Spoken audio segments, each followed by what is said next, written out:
Assalamualaikum warahmatullahi wabarakatuh.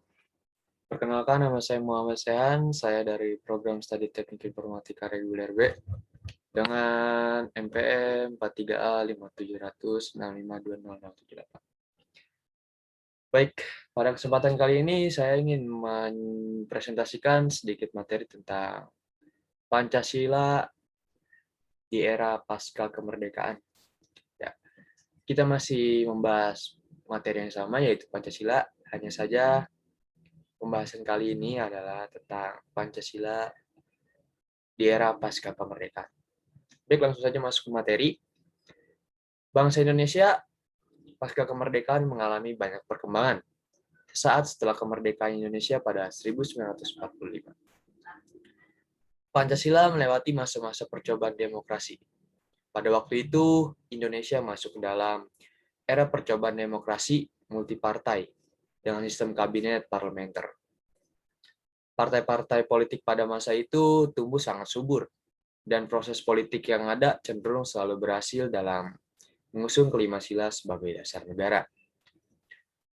Pancasila pada masa ini mengalami masa kejayaannya. Selanjutnya, pada akhir tahun 1959, Pancasila melewati masa kelamnya di mana Presiden Soekarno menerapkan sistem demokrasi terpimpin. Pada masa itu, Presiden dalam rangka tetap memegang kendali politik terhadap berbagai kekuatan mencoba untuk memerankan politik integrasi paternalistik. Pada akhirnya, sistem ini akan mengkhianati nilai-nilai yang ada dalam Pancasila itu sendiri. Salah satunya adalah sila permusyawaratan. Kemudian, pada tahun 1965 terjadi sebuah peristiwa bersejarah di Indonesia, di mana Partai Komunis berusaha melakukan pemberontakan. Pada tanggal 11 Maret 1965, Presiden Soekarno memberikan wewenang kepada Jenderal Soeharto atas Indonesia, atau yang biasa dikenal dengan istilah Super Semar, atau panjangannya Surat Perintah 11 Maret.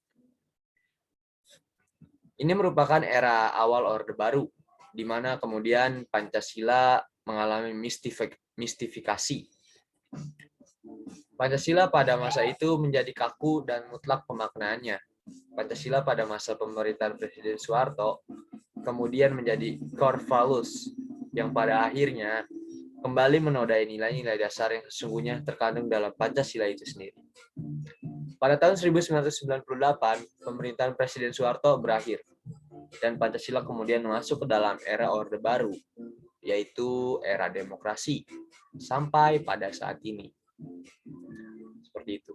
Jadi, yang Pancasila pada masa saat ini itu masih pada Pancasila era demokrasi.